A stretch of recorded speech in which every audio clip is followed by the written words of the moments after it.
Hey, what is up guys? My name is Daniel and today I am here with a $4,000 workstation PC build. A lot of people ask me if my editing or workstation builds will be good for different things, whether it be 3D modeling in Blender, Autodesk, wherever, or photoshopping, video editing, whatever, live streaming even. And most of my editing and workstation builds are meant to be for everything, because really for most editing, all you need is good RAM, CPU, and sometimes a video card, depending on exactly what you are going to be doing. For instance, in Sony Vegas, which is where I edit, it is useful to have a good NVIDIA card because you can use your CUDA cores. But anyways, let's get into this build. For the CPU, I went with the Intel Core i7-4930K, 3.4 GHz, 6-core processor. Right now, this has a $30 off promo code and is $550.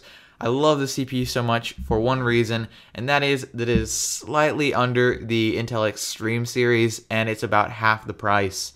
That in itself is pretty insane, and if you get a good CPU cooler like we have in this build, you can essentially just push this CPU right up to the Extreme series for nearly half the price. So yeah, for the CPU cooler, I went with the Corsair H100i liquid CPU cooler. This is $115, and actually we'll be able to overclock this CPU to pass what the Intel Extreme series is at, which is pretty awesome.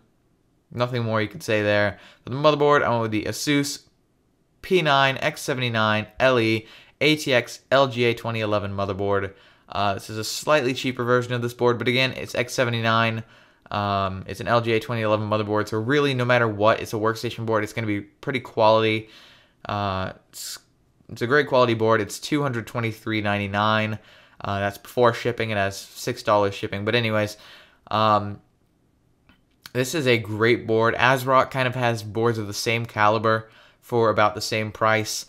Asus has like mid-range boards like this that compete with ASRock. I have an ASRock one personally, but honestly, if I were to choose a motherboard right now, I'd say this one. Or if you have a little bit more money to spend, you can go for the non-LE version and just go for the standard version, or heck, even the Pro version.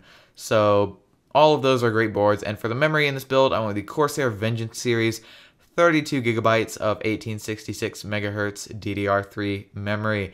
This is 351.76 currently and is great memory. I like Corsair Vengeance. They're a little bit overpriced sometimes, but I'd say in this case they're actually fairly decently priced. Corsair Vengeance memory just looks insanely good. Besides that, it's pretty standard memory, but again, this is 1866 megahertz, so it'll be some pretty fast memory. And I believe the cache latency is 9. So anyways, for the storage, I went with the Samsung 840 Pro series, 256 gigabytes solid state disk or solid state drive. People will get mad at me if I say disk, but anyways, this is $214 and will be able to, help you when rendering stuff. If you're photoshopping, this will be nice and snappy. And I also did go with a decently fast regular mechanical hard drive in this build to store all of your, your big files that you're going to need. And that storage drive is the Western Digital WD Black 4 terabyte, 7200 RPM internal hard drive. This is $250 and is a great price. I said price, but okay. It's a great price for a 4 terabyte, really fast mechanical hard drive like this one. Obviously, it's no WD Velociraptor or an SSHD of any kind, but as far as 7200 RPM mechanical hard drives go, this is probably as fast as you'll get in a 3.5-inch drive that I know of, or at least that will be decently priced. But anyways, for the video card, I went with the PNY Quadro 6000 6GB video card. There's multiple great things that you could do with this card. If you're going to be 3D modeling, this will increase your FPS when doing whatever, whether it be, particle rendering, fluid rendering, whatever. It doesn't really matter.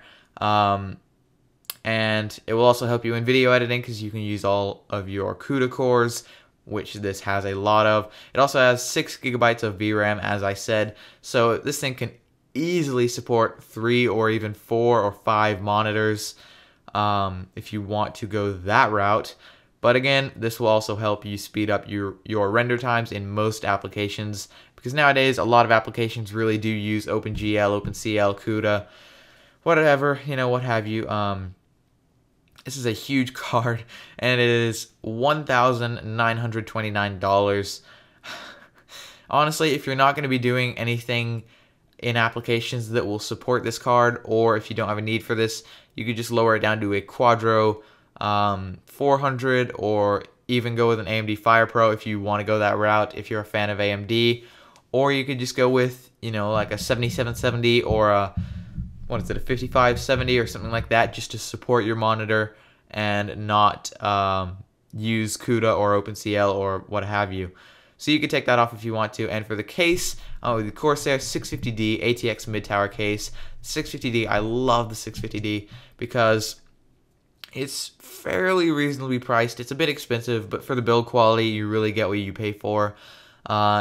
This case has great build quality, great customization, and it is an ATX mid-tower case. It is $172 or $172.98 currently, but it is a great case and honestly worth every penny. For the power supply, I went with the Corsair Professional Series 850 watt HX 850 80 plus gold certified semi-modular ATX power supply.